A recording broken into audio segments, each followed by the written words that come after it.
the fuck is Doppelganger and where did he come from? Hi, I'm King Gamma, and today you're here to listen to me yap about Scribblenauts. As you can see, I got the I got the drip. Yeah, I've had this shirt since like fucking middle school, bro. Leave me the fuck alone. This is one of my favorite shirts of all time. So, Scribblenauts is a puzzle game that started on the DS. They've got like 5 games, technically 8, but 3 of them are just collection packs of 2 games put together. So I don't count those. The general premise of Scribblenauts is you're given a puzzle and you have a notebook that can make just about anything to solve said puzzle with. And there are multiple answers to the puzzle. The vocabulary in this game is humongous. You can input words that there is no reason a child should know. And that's what's cool about it. In the first 2 games, there's really not that much story. The only thing we apparently know, and I don't even know where the wiki found this information because I didn't even know this. The only thing we know is that Maxwell wants to be a Scribblenaut. What's a Scribblenaut? That's a great question, viewer number 7. I don't know. They don't tell us. The only thing we really have about Scribblenauts is that they look like this. There's a male and a female model. It's like their job to protect and gather star rights. Like if you spawn a Scribblenaut in, they will actively defend a star right. But that's it. They don't really tell us what they are or where they come from or why they do this. All we know is that Maxwell wants to be one. So that's why he goes around helping people, because when you help people and they get happy enough, they pop out a star right. We also apparently know that he wears that rooster helmet. Apparently it's called a rooster helmet. He wears it to look like a Scribblenaut because, you know, they have the red with the patch in the middle, which is funny. Actually, originally, the male Scribblenaut model was supposed to be Maxwell. That was what they started with, and then they eventually just changed it to this kid with a notebook. So that's cool. Something cooler, though, they made real-world versions of these, like that you could get and buy or get through pre-order bonuses. And what's even crazier is that when they were making Scribblenauts Unlimited, their office was like damn near right next to the office of the people who make Team Fortress 2. So there's a cockfighter helmet in Team Fortress 2 in reference to Scribblenauts that I think you could only get through pre-ordering Scribblenauts Unlimited. I don't play Team Fortress 2, but bitch, I might have started. Maxwell has 41 other siblings. These are his parents. They're like, I guess, archaeologists or something. They find artifacts. You're telling me archaeology doesn't keep you busy enough to stay out the fucking bedroom? Where do y'all find the time? Each sibling has a magical item given to them by their parents. We don't know what most of them are, but obviously we know Maxwell has his notebook and that his sister Lily has this globe that can teleport her anywhere in the world. Now, at some point, I guess early on, there's not like a timeline for this, so I'm just gonna assume he started helping people, and then he was like, you know, I have a notebook that can make fucking anything. Hey, Lily, it'd be so funny if I made this old man eat a rotten apple, huh? In response, he curses his sister to slowly turn into a stone statue, and he tells them that the only way you can save her is by getting enough star rights. And it's, you know, revealed at the end of the game that the old man was really just his dad trying to teach him a lesson, like stop being a little shit and help people with the powers we gave you. And it's actually also said that the star rights had seemingly little to no effect on breaking that curse. It was something else entirely, which was probably just their dad dropping the curse. The one time you would think we got information on what star rights are capable of, because it says that star rights are capable of great power. They're like chaos emeralds, but there's way more of them. But just like the chaos emeralds, we don't know anything about them. It's like, okay, well, we know that they're capable of lifting curses, but that might not even be true. But let me ask you something. If you had a notebook that could make almost anything and could modify about anything, what would you make? Because this thing's damn near limitless. You can summon almost anything other than most copyrighted characters and put adjectives on basically anything. Hey, here's a thought.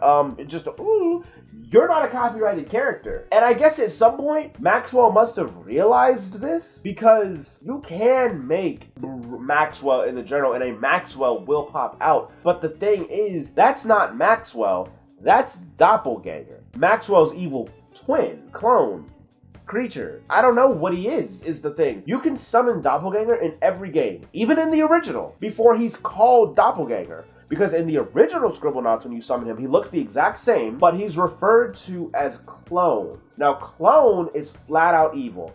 he will go around stealing things, whatever he can get his hands on. And there's a few things he won't steal, like he won't steal organs, thank God, and he won't steal real starite, but he'll steal fake ones that you can make with your notebook. He also has a value system. If he gets his hands on something that he deems high value, he will not try to steal anything of lower value. He's just greedy. A badass, greedy little kid. Because the other weird thing about Clone is nobody's scared of him. NPCs don't run away from Clone. NPCs do, however, run away from Doppelganger. Doppelganger is considered a different entity from Clone. But then that raises questions. What the fuck is Doppelganger? Because for years, I thought Doppelganger came from the notebook. And then, just never got put back into the notebook. But you summon Doppelganger by typing Doppelganger, not by making a clone of Maxwell. Look at these two. They don't even look alike. So what is Doppelganger? Where did he come from? Unfortunately, these are mysteries that we're probably never going to get answered because the 2 games we were going to get that maybe would have had an answer in at least one of them got canceled. And I'm mad as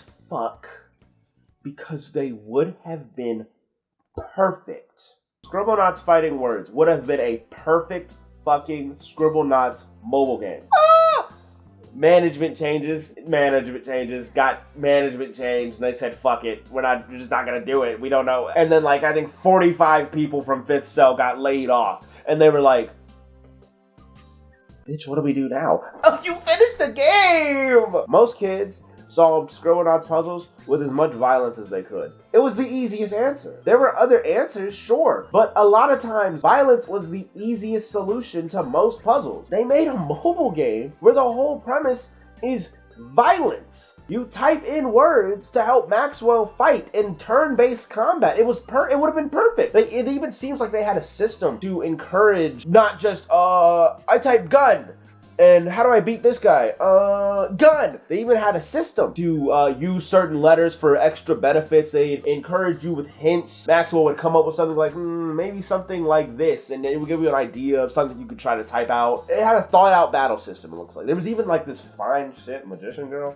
We know how to talk to Santa. Now, I don't think we would have gotten any, information on what a starite is or what a Scribblenaut is, but it would have been better than not ever having another Scribblenauts game ever. But the one where we may have gotten something, at least could have, because it would have been a mainline, real full-fledged game and not a mobile game, was Scribblenaut Worlds. We were supposed to get a fully 3D Scribblenauts game, focused not on puzzles but action. You can kind of see a trend of we've moved away from puzzles and it's just action now.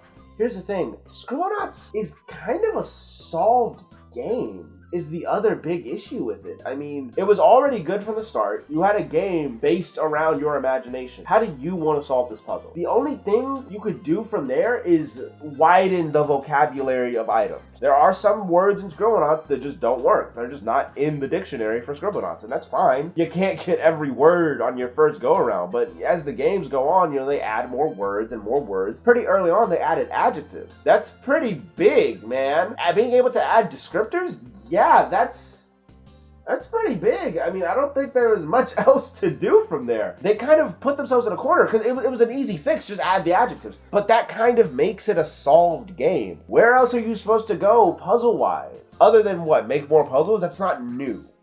But however, focusing on the action aspect of Scribblenauts, that is new. There's things you can do with that. As you can see, there were things they could do with that. But other than that, I mean, the only other thing they could have done was, go 3D. And they were going to do it. Seemed to be making good progress on it too. I mean, we only have these 2 videos mainly from one of the old workers from 5th Cell who has them posted up on her YouTube unlisted for her portfolio. However, we have the links to them. So are they really unlisted? If you have a link, nothing's unlisted. So we can watch them and we can see that, yes, dude, this game would have been super fucking cool. They had different enemy types that forced you to use different items. Because listen, gun is really easy to type. I just appreciate that in both of these games, they thought that out and said, well, let's make sure that they can't just use the same shit every time. I really appreciate that they thought that out in both of these. But this is basically all we have for it. We just know that it would have been a really cool game. You would have had 2 menus from both your hands and, different enemy types were going to run at you. And that's it. That's all we have. This game was so elusive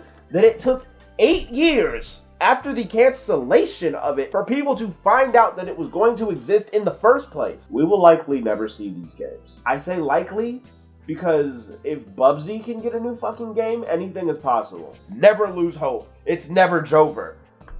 However, it feels kind of Jover. But it's really annoying because these games would have been awesome, but it also means that we'll never get more information on the world of Scribblenauts, which leads me back to Doppelganger. What the fuck is Doppelganger and where did he come from? So when I spawn Doppelganger with the notebook, am I spawning a Doppelganger of Doppelganger? Why is it that I can make an exact clone of Doppelganger, but I cannot make an exact clone of myself? Why does a Doppelganger have the exact same proportions as a Maxwell, but a clone of Maxwell doesn't have the exact same proportions as either of them? Why did Brainiac take over Doppelganger to try to take over the worlds? Wait, no, we do actually have the answer to that one. My bad. That was just a segue into the next section. It doesn't actually matter what Brainiac wanted. Who gives a fuck? He pulled Supergirl, that greedy bitch. At the end of Scribblenauts Unmasked, we find out that Doppelganger didn't even want to do all that supervillain shit. He was being mind controlled by Brainiac. So at the end, when he's like, hey, I didn't even want to do any of that. I'm really sorry about my actions, actually. Maxwell, in a show of friendship, in his notebook, Doppel Lily. He makes a doppelganger version of Lily so that Doppelganger can have family because he has nobody.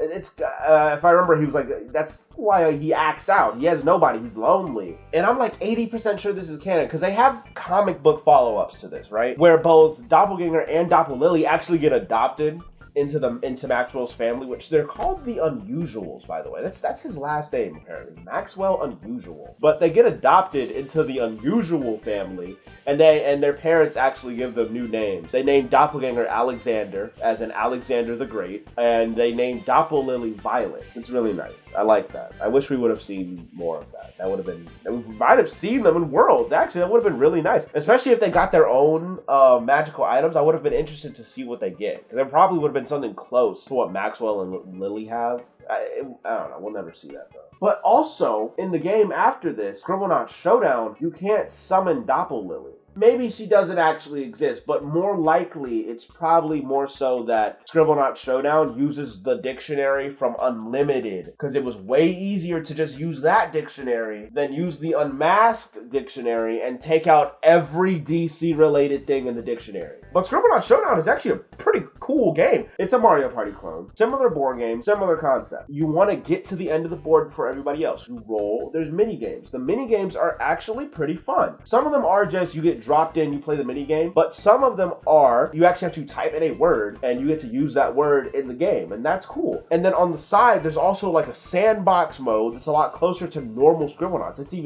even two-player. It's a really cool game. Probably not going to see a Scribblenauts Showdown 2, but I was super shocked when I initially found it because I was like, oh my god, more Scribblenauts. Oh my god, more Scribblenauts. This one's not made by Fifth Cell, though. This one was made by Shiver Entertainment. And I'd say they did a pretty good job. It's a good game. I like it a lot. In fact, I kind of want to fucking play more of it now. But yeah, Scribblenauts is super fucking cool. I really, really, really hope. I don't care if it's Shiver Entertainment who does it. I don't care who does it. But I really hope that one day they bring it back. It was a really cool series. But that's about it. If this is a topic you'd want me to talk more about, let me know down in the comments. If there's something I missed or got wrong or just something you think would be cool to tell us, let me know down in the comments. But until next time, I've been King Gamma, and thank you for listening to me yap about Scribblenauts.